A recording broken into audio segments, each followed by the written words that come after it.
یہ اس شخص کا نام نہیں ہے بلکہ یائے نسبتی کی صریح علامت سے معلوم ہوتا ہے کہ یہ بہرحال کوئی نہ کوئی نسبت ہی ہے، خواہ قبیلے کی طرف ہو یا نسل کی طرف یا مقام کی طرف۔ پھر قرآن مجید جس طرح السامری کہہ کر اس کا ذکر کر رہا ہے، اس سے بھی یہ اندازہ ہوتا ہے کہ اس زمانے میں سامری قبیلے یا نسل یا مقام کے بہت سے اور لوگ بھی موجود تھے، جن میں سے ایک خاص سامری وہ شخص تھا جس نے بنی اسرائیل میں سنہری بچھڑے کی پرستش کو عام کیا۔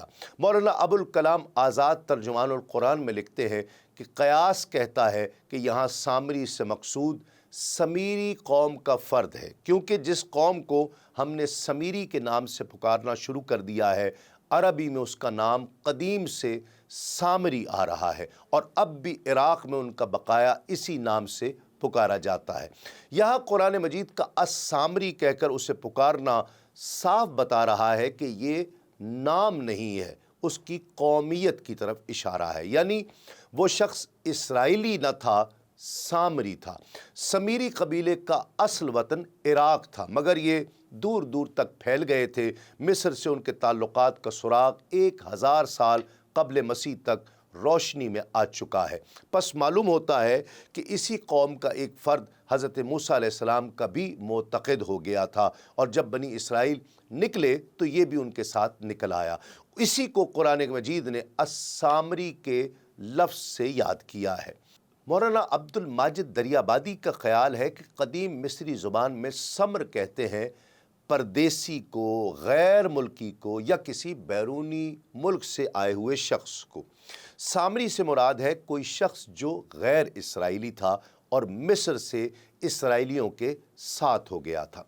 بعض اہل لغت کا خیال ہے کہ السامرہ بنی اسرائیل کے قبائل میں سے ہی ایک قبیلہ ہے۔ سامری اسی قبیلے کا فرد تھا۔ تفسیر روح القرآن کے مطابق سامری نے لوگوں کو اس بات پر آمادہ کر لیا کہ تم اپنے زیورات میرے حوالے کر دو، میں انہیں بھٹی میں پگھلا کر اینٹوں یا سلاخوں کی شکل میں ڈھال دوں گا، تاکہ سفر کی روا روی میں اس سونے اور چاندی کو سنبھالنا آسان ہو جائے۔ لیکن جب اس نے اس ڈھالی ہوئی چیز کو بھٹی سے باہر نکالا تو وہ ایک بچھڑے کے دھڑ کی صورت بن گیا، یعنی ایک ایسا بچھڑا جسے سونے سے ڈھالا گیا تھا، لیکن اس میں جان تو تھی نہیں۔ لیکن جب اس سے ہوا گزرتی تھی تو اس کے اندر سے بھاں بھاں کی آواز نکلتی تھی۔ بنی اسرائیل مصر میں رہ کر چونکہ گوسالہ پرستی یا گائے پرستی کے مرض میں مبتلا رہ چکے تھے، چنانچہ جیسے ہی ان کے سامنے ایک سنہری رنگ کا بولتا ہوا گوسالہ آیا، اور پھر سامری نے نہایت ہوشیاری اور چالاکی سے ان کو یہ باور کرایا کہ اصل میں یہی تمہارا خدا ہے جو تمہیں مصر سے نکال لایا ہے۔ موسیٰ تو نہ جانے بھول کر کہاں پہاڑوں کی چوٹیوں پر اسے تلاش کرتے پھر رہے ہیں۔ تو بنی اسرائیل اس کے سامنے جھک گئے اور اس کے سامنے قربان گاہ بنا کر قربانیاں بھی پیش کرنے لگے۔ حضرت موسیٰ علیہ السلام کو کوہ طور پر جب پروردگار نے اس کی خبر دی تو انہیں نہایت دکھ ہوا۔ انہوں نے محسوس کیا کہ میری سال ہا سال کی محنت لٹ گئی ہے۔ ناظرین کرام، جب حضرت موسیٰ علیہ السلام اللہ رب العزت سے کلام کرنے کے لیے کوہ طور پر تشریف لے گئے تو ان کے جانے کے 30 دن بعد سامری نے بنی اسرائیل سے وہ تمام زیورات جمع کر لیے جو انہوں نے اپنی عید کے دن قبطیوں سے استعمال کی خاطر لیے تھے۔ فرعون چونکہ اپنی قوم کے ساتھ ہلاک ہو چکا تھا، اس لیے یہ زیورات بنی اسرائیل کے پاس ہی تھے، اور سامری کی حیثیت بنی اسرائیل میں ایسی تھی کہ لوگ اس کی بات کو اہمیت دیتے تھے اور اس پر عمل کیا کرتے تھے۔ سامری چونکہ سونے کو ڈھالنے کا کام کیا کرتا تھا، اس لیے اس نے تمام سونے چاندی کو ڈھال کر اس سے ایک بے جان بچھڑا بنایا۔ پھر سامری نے حضرت جبریل امین کے گھوڑے کے سم کے نیچے سے لی ہوئی خاک اس بچھڑے میں ڈالی تو اس کے اثر سے وہ گوشت اور خون میں تبدیل ہو گیا، اور بقول دیگر وہ سونے ہی کا بچڑا تھا اور گائے کی طرح ڈکارنے لگا۔ سامری کے بہکانے پر بنی اسرائیل کے 12,000 لوگوں کے علاوہ بقیہ سب نے اس بچڑے کی پوجا کی۔ یہ لوگ اتنے بے وقوف اور کم عقل تھے کہ اتنی بات بھی نہ سمجھ سکے کہ یہ بچھڑا نہ تو ان سے سوال جواب کی صورت میں کلام کر سکتا ہے، نہ انہیں رشد و ہدایت کی راہ دکھا سکتا ہے، تو یہ معبود کس طرح ہو سکتا ہے؟ قرآن مجید میں ارشاد ربانی ہے، وَاتَّخَذَا قَوْمُ مُوسَىٰ مِن بَعْدِهِ مِنْ حُلِيِّهِمْ عِجْلًا جَسَدًا لَهُ خُوَارٌ أَلَمْ يَرَوْا أَنَّهُ لَا يُكَلِّمُهُمْ وَلَا يَهْدِيهِمْ سَبِيلًا اتَّخَذُوهُ وَكَانُوا ظَالِمِينَ۔ اور موسیٰ کی قوم نے اس کے جانے کے بعد اپنے زیوروں سے بچھڑا بنا لیا جو ایک جسم تھا جس میں گائے کی آواز تھی۔ کیا انہوں نے یہ نہیں دیکھا کہ وہ ان سے بات بھی نہیں کرتا اور نہ ہی انہیں راہ بتاتا ہے؟ اسے معبود بنا لیا اور وہ ظالم تھے۔ حالانکہ بنی اسرائیل جانتے تھے کہ رب وہ ہے جو قادر مطلق، علیم، خبیر اور ہادی ہو اور نبی کے واسطے سے مخلوق سے کلام فرمائے۔ بچھڑا چونکہ راہ ہدایت نہ دکھا سکتا تھا، اس اعتبار سے وہ جماد کی طرح تھا۔ بنی اسرائیل نے اللہ رب العزت کی عبادت سے اعراض کر کے ایسے عاجز و ناقص بچھڑے کو پوجا تو وہ ظالم ٹھہرے۔ پھر جب اپنے اس کرتوت پر شرمندہ ہوئے اور سمجھ گئے کہ وہ یقیناً گمراہ ہو گئے تو کہنے لگے، اگر ہمارے رب نے ہم پر رحم نہ فرمایا اور ہماری مغفرت نہ فرمائی تو ہم ضرور تباہ ہو جائیں گے۔ جب حضرت موسیٰ علیہ السلام اپنے رب تعالیٰ کی مناجات سے مشرف ہو کر کوہ طور سے اپنی قوم کی طرف واپس پلٹے تو بہت زیادہ غم و غصے میں بھرے ہوئے تھے، اس لیے کہ اللہ رب العزت نے انہیں خبر دے دی تھی کہ سامری نے ان کی قوم کو گمراہ کر دیا ہے۔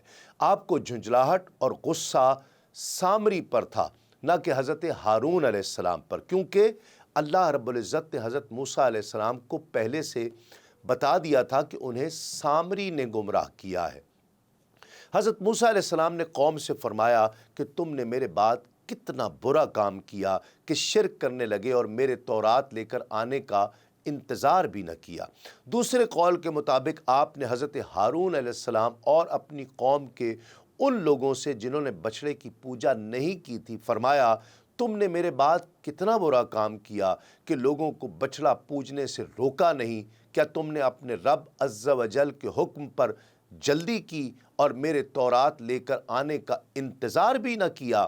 اس کے بعد حضرت موسیٰ علیہ السلام نے تورات کی تختیاں زمین پر ڈال دیں اور اپنے بھائی کے سر کے بال پکڑ کر اپنی طرف کھینچنے لگے، کیونکہ حضرت موسیٰ علیہ السلام کو اپنی قوم کا ایسی بدترین معصیت میں مبتلا ہونا نہایت شاق اور گراں گزرا۔ تب حضرت ہارون علیہ السلام نے حضرت موسیٰ علیہ السلام سے کہا، قرآن مجید میں ارشاد ربانی ہے، قال ابن ام ان القوم استضعفونی وکادوا یقتلوننی فلا تشمت بی الاعداء ولا تجعلنی مع القوم الظالمین۔ اس نے کہا کہ اے میری ماں کے بیٹے، لوگوں نے مجھے کمزور سمجھا اور قریب تھا کہ مجھے مار ڈالتے، سو مجھ پر دشمنوں کو نہ ہنسا اور مجھے گناہگار لوگوں میں نہ ملا۔ حضرت موسیٰ علیہ السلام نے اپنے بھائی کا عذر قبول کر کے بارگاہ الہی میں یوں عرض کیا۔ قرآن مجید میں ارشاد ربانی ہے، قال رب اغفر لی ولأخی وادخلنا فی رحمتک وانت ارحم الراحمین۔ کہا، اے میرے رب، مجھے اور میرے بھائی کو معاف فرما اور ہمیں اپنی رحمت میں داخل کر، اور تو سب سے زیادہ رحم کرنے والا ہے۔ یہ دعا آپ علیہ السلام نے اس لیے مانگی کہ دوسرے لوگ یہ سن کر خوش نہ ہوں کہ بھائیوں میں چل گئی ہے، اور اس کے ساتھ یہ وجہ بھی تھی کہ حضرت ہارون کا غم غلط ہو جائے۔ تفسیر مدارک میں ہے کہ حضرت ہارون علیہ السلام کا جواب سن کر حضرت موسیٰ علیہ السلام سامری کی طرف متوجہ ہوئے اور فرمایا، اے سامری، تو نے ایسا کیوں کیا؟ اس کی وجہ بتا۔ سامری نے کہا، میں نے وہ دیکھا جو بنی اسرائیل کے لوگوں نے نہیں دیکھا۔ حضرت موسیٰ علیہ السلام نے فرمایا، تو نے کیا دیکھا؟ اس نے کہا، میں نے حضرت جبریل کو دیکھا اور انہیں پہچان لیا۔ وہ زندگی کے گھوڑے پر سوار تھے۔ اس وقت میرے دل میں یہ بات آئی کہ میں ان کے گھوڑے کے نشان قدم کی خاک لے لوں، تو میں نے وہاں سے ایک